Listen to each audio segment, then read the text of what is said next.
Buenas noches, bienvenidos a esta segunda charla que estamos realizando conmemorando el Día Internacional de la Filosofía. Nos hablaron en la primera charla tanto Cecilia como Martín sobre Platón y Confucio. Y en esta segunda charla, que vamos a continuar hablando sobre la filosofía y la educación, vamos a hablar de tres personajes muy importantes, más cercanos a nuestro tiempo, como lo son el filósofo Immanuel Kant, como lo es también Jean Piaget, este psicólogo tan importante que ha influenciado tanto en la pedagogía moderna, y también con la profesora Montessori. Así que lo que corresponde por mi parte es hablarles sobre Immanuel Kant, y voy a comenzar en este momento a hablar de este filósofo que no solamente fue filósofo, sino que también fue un gran científico. En su época, Immanuel Kant estaba entre medio de dos grandes corrientes muy potentes y que se enfrentaban entre sí, que era el empirismo, a través de este filósofo Hume, y por otra parte teníamos el racionalismo cartesiano, y especialmente con Wolff, que era su representante. Pero Immanuel Kant, inteligentemente, va a hacer una síntesis de estas dos corrientes, porque tanto, por un lado, el empirismo de alguna manera negaba la posibilidad de lograr abordar a un conocimiento universal, y por la otra parte la versión intelectual de Descartes, es decir, darle una fuerte importancia a la razón, el racionalismo, negaba de alguna manera también la posibilidad de los límites que tiene la razón. Kant, en sus obras, que fue muy prolífero escritor, hace una crítica a la razón pura, a la razón práctica, crítica al juicio, pero también dedicó un elemento muy importante a la educación en su obra sobre la pedagogía, que esta obra básicamente son apuntes de clase de uno de sus alumnos discípulos que luego, con su autorización, fueron publicados. ¿Qué nos dice Kant sobre la educación?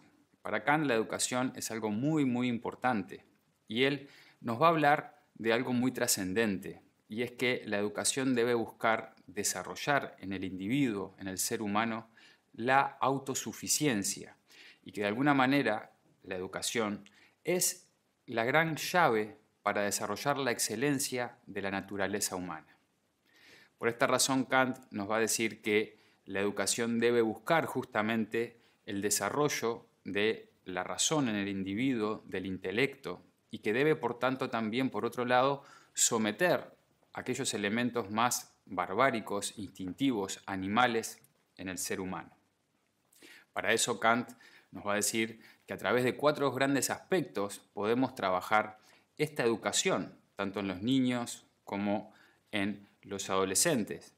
Pero también nos va a decir Kant que esto no es que se termine aquí, sino que estas son las bases en las que cada ser humano va a seguir desarrollando durante toda su vida a través de esta formación, podríamos decirle integral, formación del carácter del ser humano. Aquí podemos encontrar un claro paralelismo entre Immanuel Kant y el gran filósofo Confucio, porque el cultivar el carácter, el cultivar la excelencia, deben ser uno de los fines más importantes de la educación.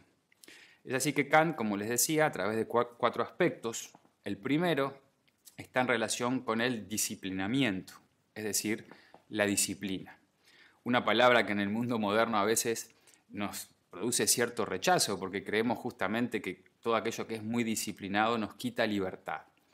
Pero Immanuel Kant nos va a explicar que la disciplina es fundamental para someter todos los elementos o aspectos animales o animalizantes del ser humano, instintivos que están en el ser humano. ¿Por qué la disciplina es importante?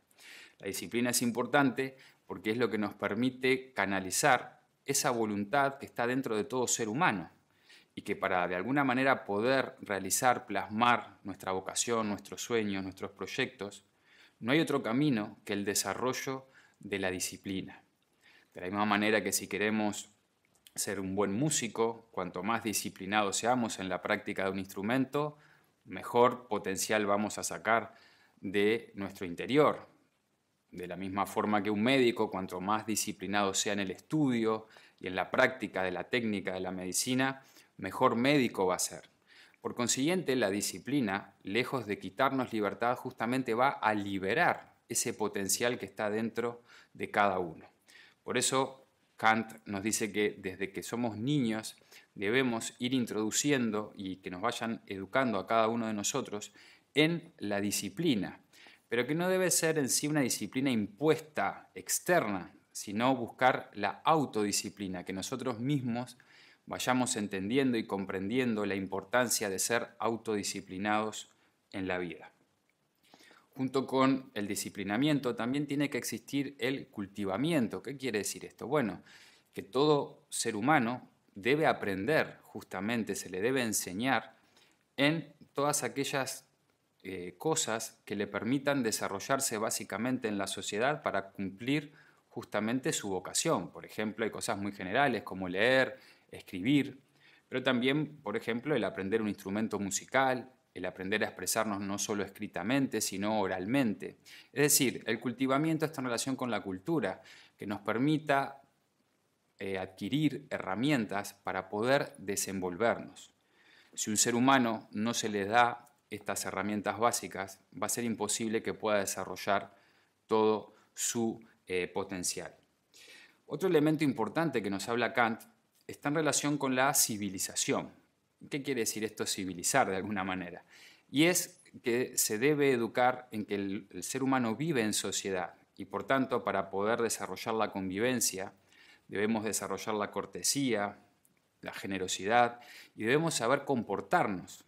Y esto debe ser inculcado desde la más tierna infancia, es decir, el saber que cómo debo de alguna manera relacionarme con los demás para que de alguna forma podamos, siendo todos los seres humanos desde un punto de vista diferentes, pero también con cierta identidad porque todos somos seres humanos, poder congeniar, poder armonizar, compartir. Y por eso es tan importante este elemento de civilización que en este siglo XVIII, que es donde se desenvuelve Immanuel Kant, había ese concepto que se trataba de salir de cambiar al ser humano, que no se viera como algo barbárico, sino que la civilización debía transformarlo, humanizarlo. Y por último, el cuarto aspecto al cual Immanuel Kant le da la mayor importancia es la moralización, la moral. ¿Qué quiere decir esto? Quiere decir que debemos ser educados en la ética, que quiere decir en la búsqueda del bien, y que esa ética, cuando se plasma en lo concreto, es la moral, quiere decir que nosotros debemos actuar siempre buscando un valor universal. Kant nos dice que tendríamos que actuar en cualquier situación y que esa situación debería tener un carácter o se pudiera poner como si fuera una ley universal. Es decir, que debemos actuar en cumplimiento de lo que es correcto, de lo que es el deber, sin importar las consecuencias, si son más buenas o positivas o negativas para nosotros, sino siempre buscando actuar a través de una buena voluntad.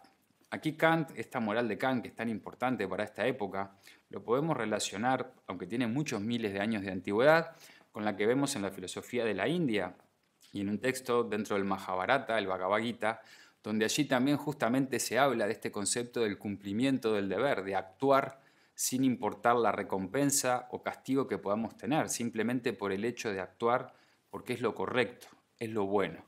Para Kant esto era fundamental, porque esto es lo que permitiría de alguna manera evolucionar al ser humano en lo individual, en lo social y en lo colectivo. Por eso Kant le da tanta importancia a la moral, porque todos los demás elementos, si se desarrollan sin la moral, es decir, tanto el disciplinamiento, el cultivamiento y la civilización, si carece del elemento moral, eso es un problema muy grave porque justamente lleva a todas las demás injusticias y enfrentamientos en la sociedad.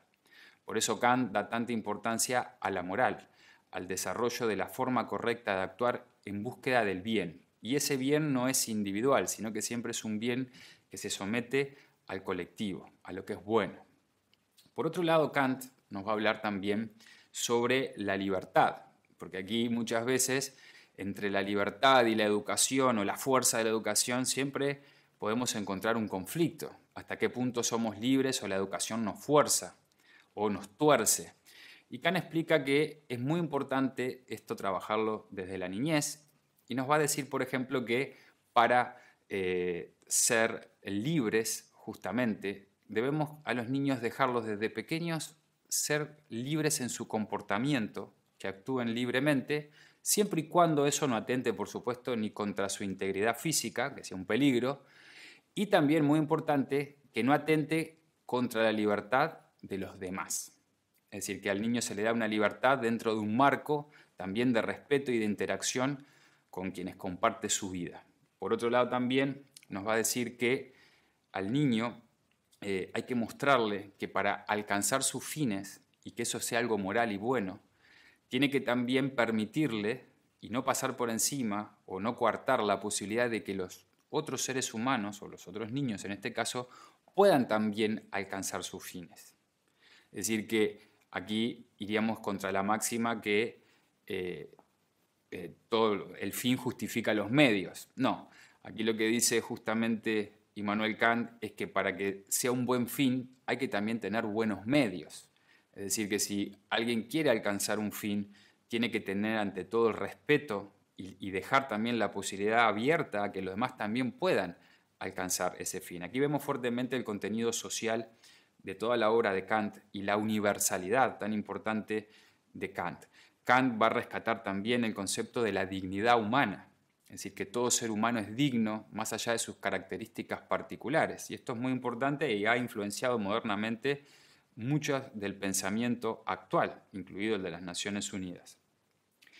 Y por último, irle explicando al niño y obviamente y al joven de que toda esta instrucción de la educación, toda esta fuerza que se le está dando, porque es una herramienta la educación, tiene un fin muy concreto y es su desarrollo y que él pueda ser libre, es decir, que pueda ser autosuficiente y que pueda ser alguien que pueda ser útil a su sociedad en lo individual para justamente poder alcanzar sus propios logros, pero también que sea alguien útil a la sociedad.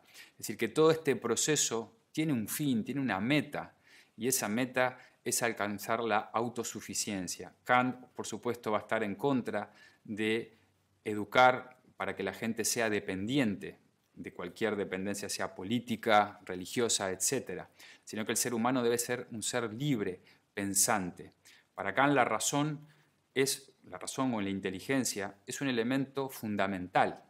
Kant nos va a decir que la razón siempre debemos recurrir a la razón, y esto se debe inculcar en la educación, antes de recurrir al instinto, a la animalidad. Kant fue un personaje interesante porque a veces lo podemos ver como un filósofo muy teórico. Él no solamente se desarrolló en el campo de la educación, sino que también en la ciencia. Estudió física, geología, astronomía, e inclusive desarrolló la hipótesis del origen de nuestro sistema solar a través de la hipótesis de la nebulosa, que nuestro sistema solar se originó en una nebulosa, algo realmente increíble para su época porque Kant no tenía los medios técnicos para poder elaborar esta hipótesis, que actualmente es una teoría y es la más aceptada en nuestra astronomía actualmente. O sea que Kant no solamente era alguien muy racional, empírico, pero también era muy intuitivo. Y era una persona muy autodisciplinada. Y me quiero ir justamente para que nos llevemos una imagen bastante más humana de Kant de la que a veces podemos encontrar en los textos o en una biografía muy fría. Kant justamente era muy disciplinado. Se decía en su ciudad de Königsberg, porque él nació en Prusia, que la gente ajustaba sus relojes cuando pasaba Kant por lo puntual que era. Pero esto no quiere decir que era una persona fría, todo lo contrario. De hecho, me gustaría leerles algo muy importante que fue su inspiración también para el desarrollo de la filosofía en la educación, y fue su madre. Y él dice con sus propias palabras: «Nunca olvidaré a mi madre. Ella es la que ha sembrado y fomentado en mi pecho el primer germen del bien. Ella abrió en mi corazón a las impresiones de la naturaleza. Despertó mi inteligencia y la desarrolló, y sus enseñanzas han tenido sobre toda mi vida una influencia duradera y saludable». Como vemos, Kant tenía un gran corazón, y de hecho sabemos por sus contemporáneos, sus amigos, que era una persona muy generosa, muy amable, que además le gustaba hacer bromas, y lejos está ese estereotipo de filósofo frío, intelectual, que solo se rige por una razón mental, todo lo contrario. Era una persona muy inteligente, pero también con mucho corazón y mucha emoción. Y para terminar, me gustaría leerles algo muy importante que habla Kant, porque Kant dice que no debemos educar para nuestro mundo actual, sino que debemos educar para el futuro. ¿Qué quiere decir para el futuro? Para un mundo mejor, para una sociedad mejor. No debemos educar para que nuestros hijos simplemente sobrevivan en nuestro mundo, sino que debemos a través de la educación buscar un mundo mejor, sobre todo, por supuesto, a través del desarrollo de la moral. Y él dice, el esbozo de una teoría de la educación es un noble ideal y en nada nos perjudica que no estemos en capacidad de realizarlo todavía, pues no se debe tomar por quimera, es decir, como algo ilusorio, imposible de conseguir, una idea y desperdiciarla, porque es un hermoso sueño, porque se presenten obstáculos en su realización. Es decir, para nuestro futuro tenemos muchos obstáculos, la humanidad tiene muchos obstáculos de futuro, pero como muy bien nos dice Immanuel Kant, por obstáculos que sean, por dificultades, no debemos dejar de luchar por este sueño tan importante que es, a través de la educación, conseguir un mundo nuevo y, por supuesto, nuevo, sino que también sea mejor.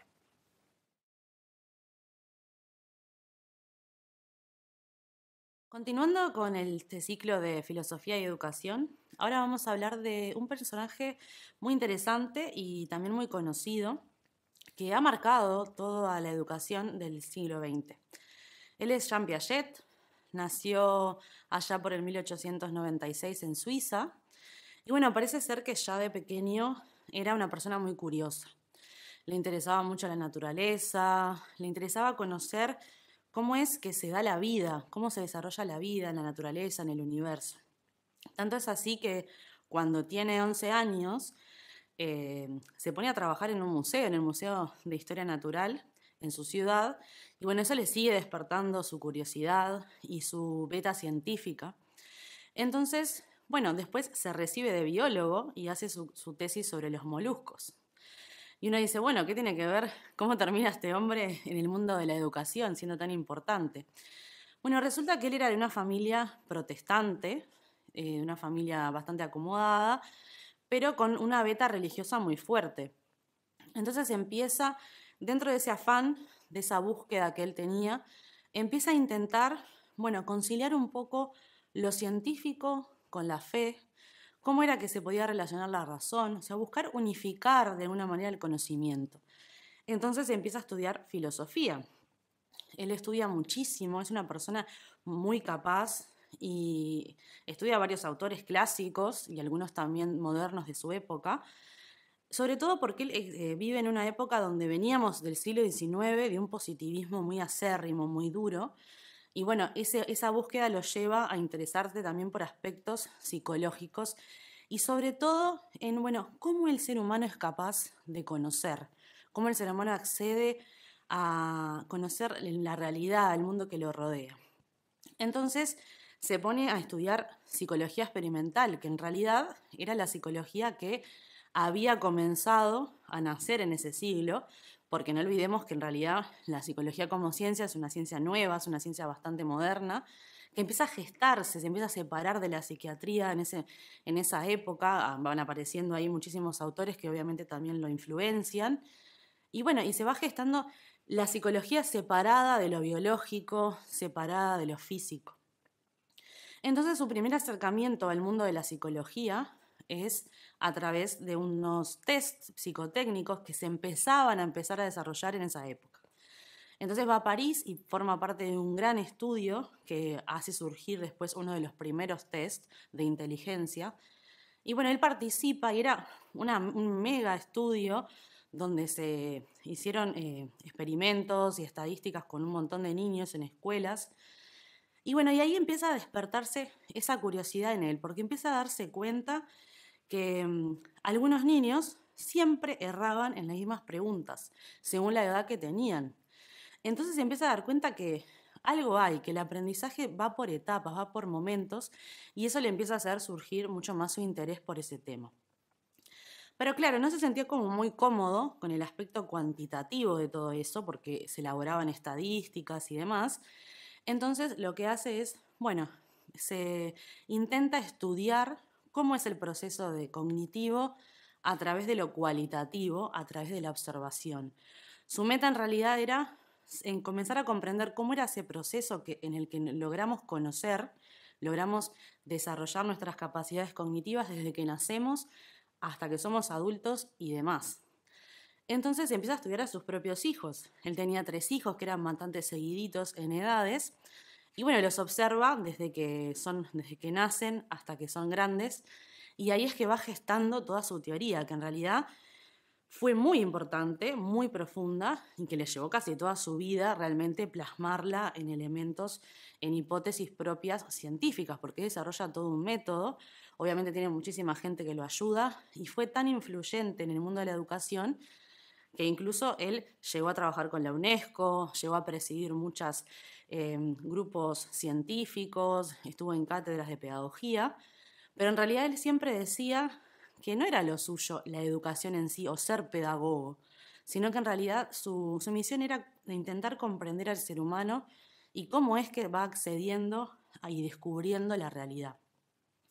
Porque lo que más le interesaba era, bueno, ¿cómo es que pasamos de un estadio menor de conocimiento a algo mayor? ¿Cómo es que se va dando ese proceso? Por eso una de las ideas muy importantes que está en su teoría es la evolución. Esta es una idea que en realidad aparece en todos los filósofos a lo largo de la historia, que es que el ser humano va evolucionando en sus capacidades, va viendo la realidad cada vez de forma más profunda, más amplia. Por eso después también la psicología que se desarrolla a partir de su teoría se va a llamar psicología evolutiva, porque es una idea que está muy firme en él. Entonces, bueno, empieza sus investigaciones y llega a grandes conclusiones que fueron elementos que se utilizaron muchísimo para la educación posterior. E incluso él escribe muchísimo, escribe más de 50 libros, es una persona muy capaz de abarcar mucho conocimiento, escribe sobre psicología infantil, sobre psicología y filosofía. Bueno, básicamente él nos va a hablar que nosotros, los seres humanos, tenemos 2 procesos internos que se dan en nosotros en el acceso al conocimiento, en el aprendizaje desde que nacemos. Y él lo dice, se van formando estructuras de inteligencia dentro nuestro, que son como las capacidades, las herramientas que vamos adquiriendo. Y dice, se van formando en base a 2 procesos, que son la asimilación y la acomodación. ¿Qué quiere decir esto? Que cada vez que nosotros recibimos nueva información, naturalmente se da un proceso de asimilación. ¿Qué quiere decir? Que esa nueva información la tenemos que ubicar dentro de los esquemas cognitivos que ya tenemos.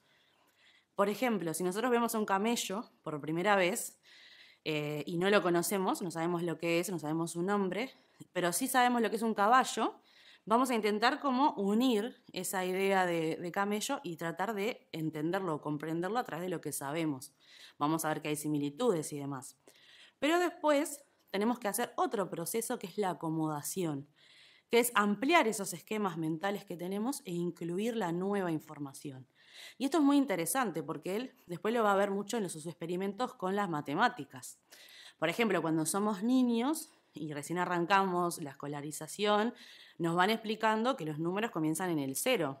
Y en base a eso es que vamos aprendiendo, vamos a aprender a sumar, a restar, a multiplicar y demás, hasta que después nuestros esquemas se van ampliando hasta tal punto de que podemos entender que hay números negativos y los podemos utilizar para resolver problemas.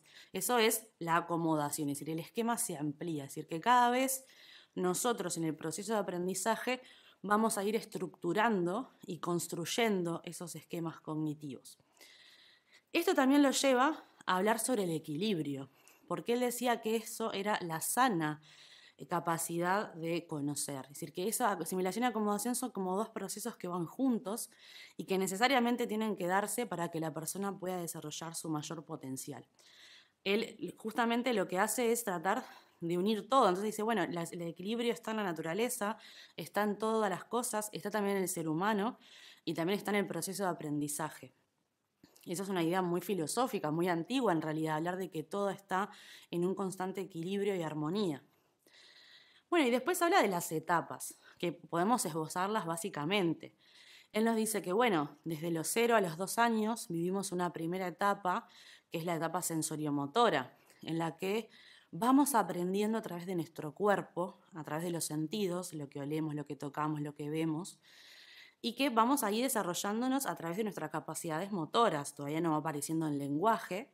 Y va surgiendo algo que es el egocentrismo, es decir, el niño solamente se concibe a sí mismo, no puede concebir nada a su alrededor, ¿no? Ahí está el típico juego de que cuando el osito desaparece, el niño piensa que ya no está, porque todavía no tiene la capacidad de concebir que existe más allá de su visión. Después viene una segunda parte, que es de entre 2 y 7 años, que es el periodo preoperatorio, que es donde se empieza a desarrollar toda la parte psíquica, donde se empieza a desarrollar lo que sería la fantasía y la imaginación. El niño conoce a través de lo que interpreta, por eso se va desarrollando el mundo simbólico. Y es muy interesante esta etapa porque el niño ahí adquiere el lenguaje, empieza a interactuar más y a la vez empieza a desarrollar su parte psíquica en el sentido de que se va a sentir feliz, enojado, se va a sentir molesto, va a llorar o va a estar muy alegre, es decir, va desarrollando todos sus sentimientos.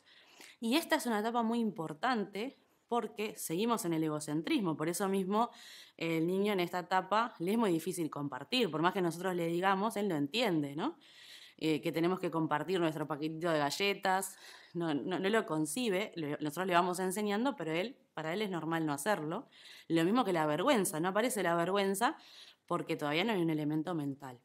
Pero esta etapa es muy importante, es clave, porque es la etapa donde van haciendo la necesidad de ese ser de conocer el mundo, porque es la etapa de las preguntas. Era la típica etapa en que si todos tenemos un hijo o un sobrino o lo que sea, nos preguntan absolutamente todo lo que pasa a nuestro alrededor. O sea, ¿por qué el cielo es azul? ¿Por qué el pasto es verde? ¿Por qué nacemos? ¿Por qué morimos? Todas esas preguntas tan filosóficas que incluso nosotros ni siquiera sabemos contestarles, ¿no? Los adultos quedamos así como medio espantados, como diciendo, ¿de dónde salió esta pregunta? Porque ahí es donde van haciendo eso que Piaget también va a decir que es propio del ser humano, que es la necesidad de conocer la realidad. Y esto es muy interesante porque todos los filósofos antiguos nos hablan de eso, de que es algo propio del ser humano. Por eso mismo, el fundador de Nueva Acrópolis, Jorge Ángel Libraga, hablaba mucho sobre que el filósofo nace en cada uno de nosotros. No tenemos que ser eruditos para ser filósofos, sino que está intrínseca en la naturaleza propia de nosotros. Bueno, después de esta etapa, vamos a la etapa de las operaciones concretas, que va entre los 7 y los 11 años, y ahí vamos a introducir ya el elemento mental, porque vamos a poder adquirir nuevos esquemas que nos van a permitir resolver problemas, aparece la lógica, aparece el desarrollo de la razón. Ahí ya el niño empieza a entender que existen los demás, que empieza a desarrollar la empatía, los pequeños valores.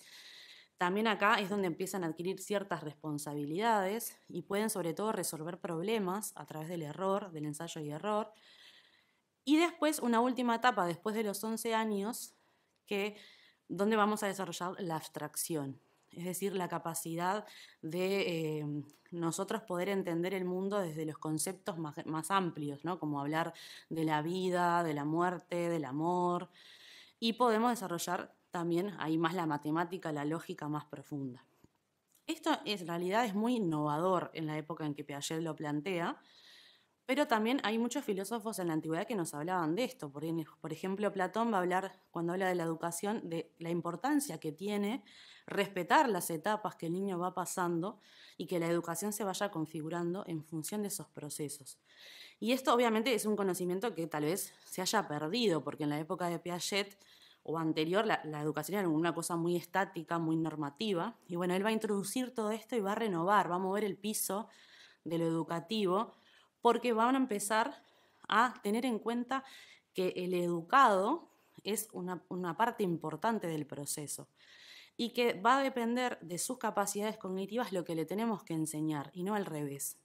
Y eso es un elemento muy interesante.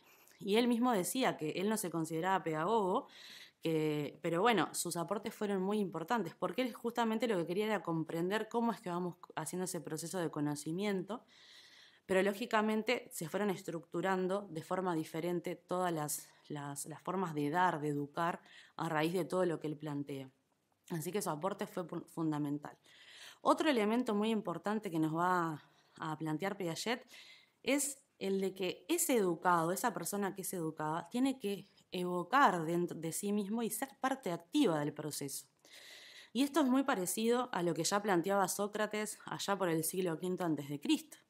Por eso de ahí viene la palabra educir, ¿no? Sócrates planteaba un método que después fue llamado la mayéutica, que era parir el conocimiento. Bueno, él estaba de acuerdo con esto.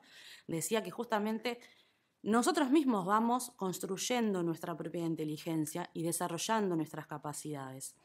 Por eso es que a través del error, el error como algo positivo, ¿no? Como que el niño que se va equivocando va adquiriendo experiencia, va teniendo una mayor capacidad de resolver problemas, y eso no solo le sirve para desarrollar su inteligencia, sino que le va a servir después para la vida, ¿no? En cómo enfrentar los problemas de la vida, el fracaso y demás.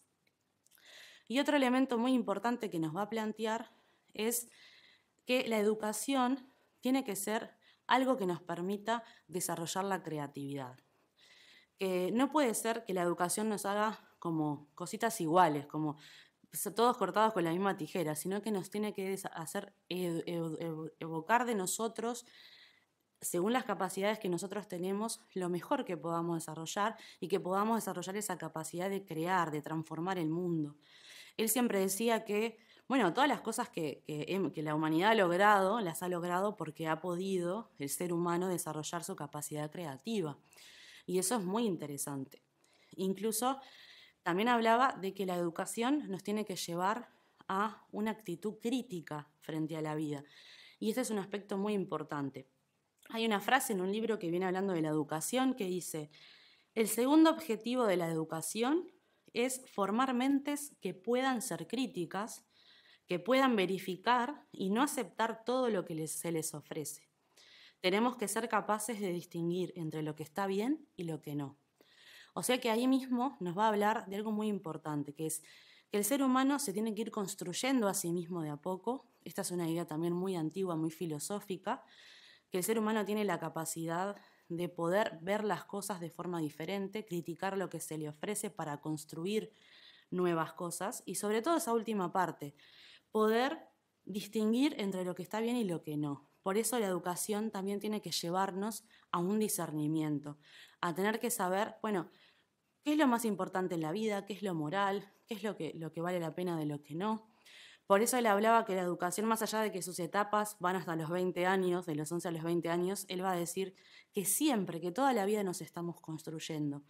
Y que eso es muy importante porque de esa manera nosotros podemos ser actores de nuestra propia vida, formar parte de nuestros procesos creativos, de nuestra inteligencia y de esa manera también poder transformar un poco el mundo que nos rodea y proyectarnos mejor hacia el futuro. Para ir concluyendo con esta charla del Día de la Filosofía sobre filosofía y educación, quiero traerles a una mujer excepcional que no solamente rompió muchas barreras de su época, sino que además sentó las bases de la educación infantil para nuestros días. Se trata de María Montessori. Quizás muchos de ustedes la conozcan por el método Montessori que se aplica en muchas escuelas a lo largo de todo el mundo. Ella nace en 1870 en Italia, en una Italia bastante convulsionada, todavía no unificada, y en una familia burguesa pero bastante moderna. ¿Y por qué digo esto? Porque en esa época la mujer tenía el rol fundamental de cuidar de su familia, casarse, tener hijos y ocuparse de su casa. Su madre le inculca que si ella quería desarrollarse en el mundo académico, podía hacerlo. Y así es como después que termina sus estudios secundarios, se inscribe en la universidad, nada más ni nada menos que en la Facultad de Medicina y de Cirugía de Roma, lugar en el cual nunca una mujer había asistido. Ella rompe con esa primera barrera. Obviamente no le debe haber sido nada fácil, cuentan las anécdotas, que tenía que esperar que todos sus compañeros hombres entraran a clase para después ingresar ella, porque así se limitaba un poco el contacto que podía tener con sus compañeros.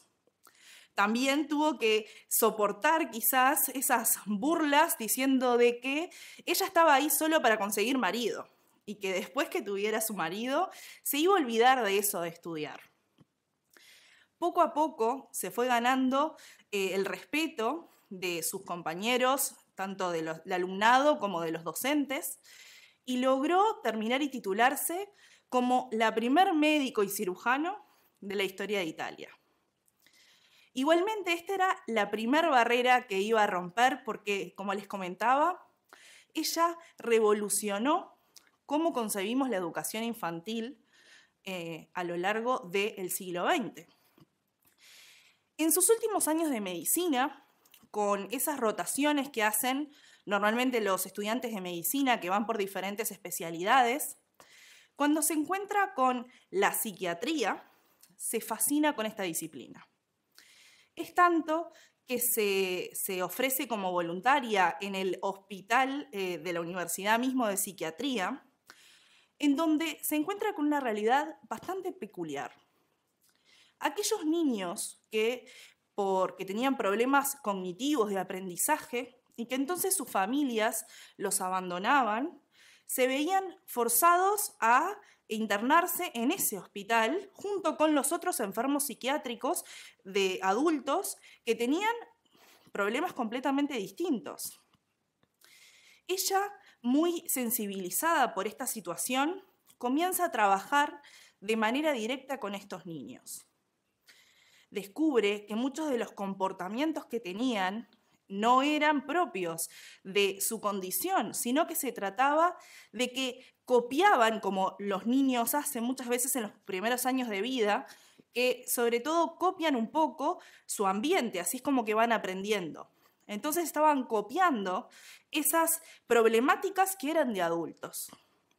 Junto con su profesor y su mentor en el momento, logran separar a esos niños de ese lugar y a través de un trabajo de descubrimiento para ella y para los niños, logra comenzar a descubrir todas las potencialidades que ellos tenían para ofrecer.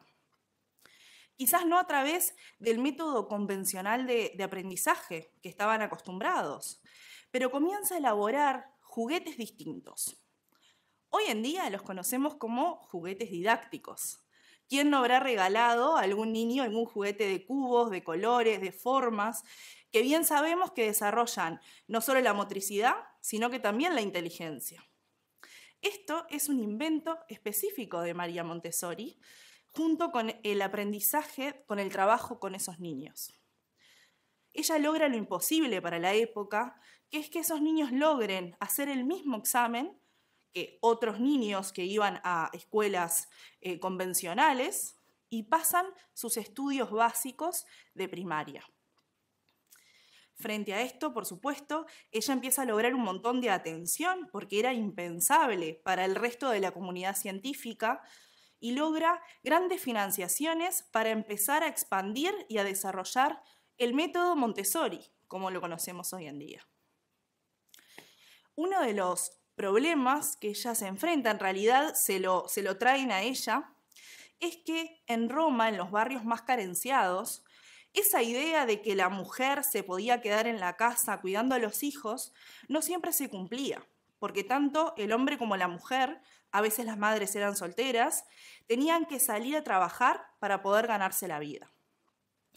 Como no podían pagar ayuda externa y la educación empezaba formalmente a partir de los 6 años, ahí es que los niños empezaban a ir a la escuela, quedaba un espacio de tiempo entre el nacimiento y los 6 años en que esos niños, al no poder quedarse con su madre, se quedaban en sus casas, en comunidades de barrios, juntos, y parece que generaban bastantes dificultades en los barrios y era un problema social que le plantean a ella.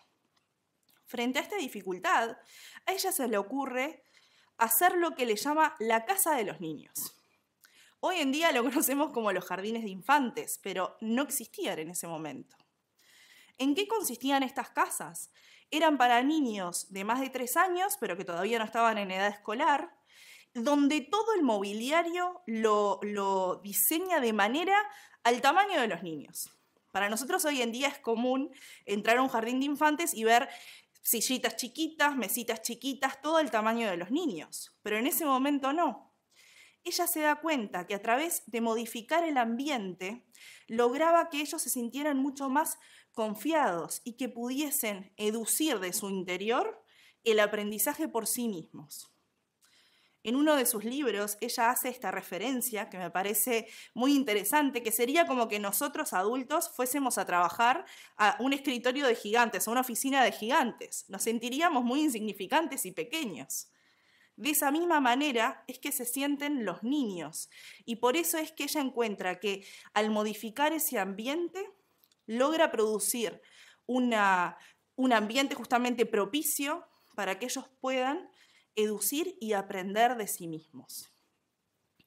Les traje una parte en particular que en un libro de ella que se llama Educar para un nuevo mundo, donde ella escribe muchísima cantidad de libros, y uno de ellos, en este dice, que se los quiero leer tal cual, que dice que la educación es un proceso natural, que el individuo lleva a cabo espontáneamente, y que no es el resultado de oír palabras, sino que se basa en la experiencia que brinda el contacto con el medio ambiente.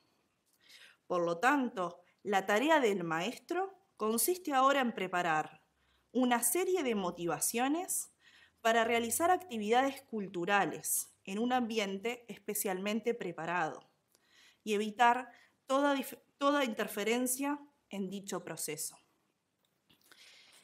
Este concepto de un proceso natural fue muy revolucionario en la época, porque lo que sucedía es que cuando iban a estas casas de los niños, se encontraban con niños de 4 años que ya habían aprendido a leer y escribir a su manera, de manera sencilla.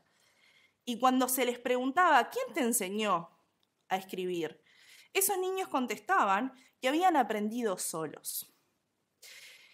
Esto hizo un boom en los diarios, se extendió las noticias por toda Europa y así es que otros educadores se acercaban a ella para conocer cuál era el secreto de su enseñanza, porque rendía muchísimos frutos. Es así que se empieza a expandir el conocido método Montessori y ella después, a lo largo de su vida, en los restantes años, se ve un poco imposibilitada en Italia de seguir desarrollándolo por algunos problemas sociales y políticos del momento, con un régimen un poco más totalitario que se implantaba en la política italiana, que quería controlar mucho más la situación. Entonces, ella se ve forzada a dejar Italia y se va a toda Europa, a aquellos países que podía, justamente a desarrollar su método, a generar nuevas casas, a enseñarles sobre esos juguetes didácticos que se conocían ahora nuevos. Y la realidad es que hasta hoy en día los libros y los métodos de María Montessori son la base para nuestra educación. También les traje de ese mismo libro, Educar para un nuevo mundo, un extracto que ella cuenta un poco cuál fue su proceso, que yo les contaba ahora. Dice, lo que hice fue interpretar al niño. Me inicié con una investigación médica y psicológica de los niños con deficiencia mental para poder ayudarlos. Ellos resultaron ser capaces de tantas cosas cuando se les abordó desde el nuevo punto de vista de colaborar con su propio subconsciente, que se decidió ampliar el experimento a todos los niños. Mientras que ella elaboraba estos métodos, no se alejó mucho del mundo intelectual, de su formación formal. Algo muy interesante de descubrir es que ella hace su doctorado en filosofía.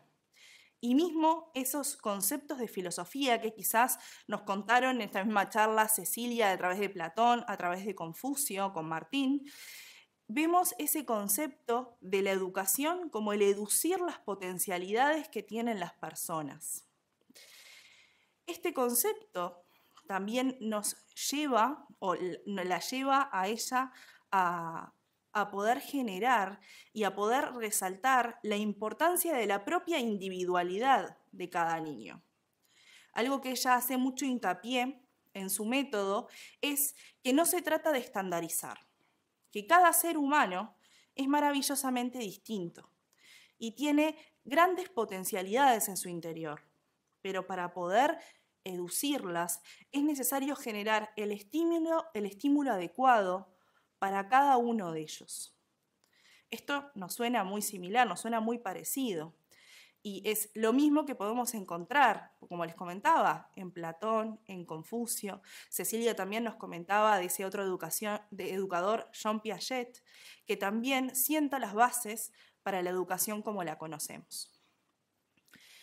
Podemos preguntarnos, quizás, si este concepto de educación queda solo en los niños. Ella dedica toda su vida particularmente a la educación de los niños y muere en 1952, a los 82 años, en Países Bajos, habiendo dedicado toda su vida, justamente una vida dedicada a los niños y su aprendizaje.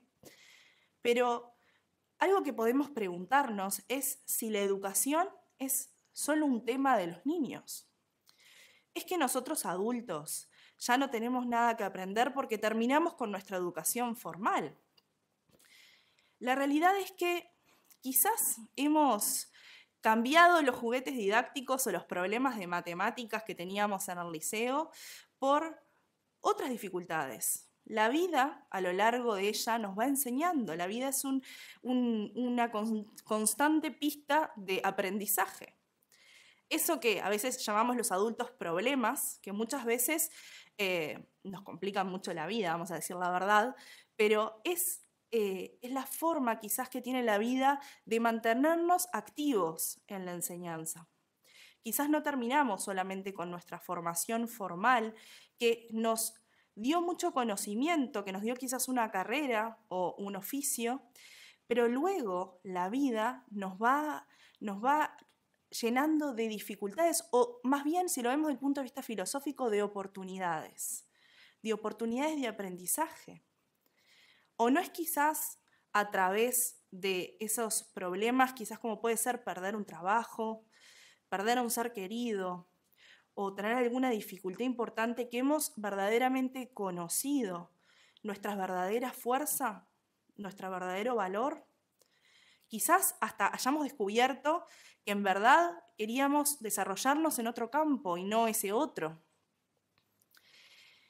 De esa forma es que cuando nos habla la filosofía clásica, como por ejemplo Platón, que habla de educir nuestras potencialidades y nos habla de esa educación permanente del ser humano, hace referencia a eso, a esa capacidad o esa oportunidad que tenemos, no solo los niños, sino los adultos, de constantemente estar aprendiendo y estar conociendo nuestras propias potencialidades. ¿Para qué? Para poder quizás ser un poco mejores, afrontar mejor nuestros problemas. Y eso no empieza y termina solo en nuestros primeros años de vida. Eso continúa, así como los problemas, la verdad, nos acompañan a lo largo de la vida, quizás también la educación. Y desde Nueva Acrópolis, a través de la filosofía clásica, tal como era concebida en las antiguas escuelas de filosofía, por eso es que pensamos que la filosofía no es solamente práctica, sino que además es útil, porque nos permite justamente enfrentar estas dificultades de la vida, y a veces la realidad es que necesitamos alguna guía. ¿Y por qué no tomarla de aquellos grandes sabios de la humanidad que han trascendido a la historia y han pasado a la historia y lo seguimos estudiando hasta hoy en día?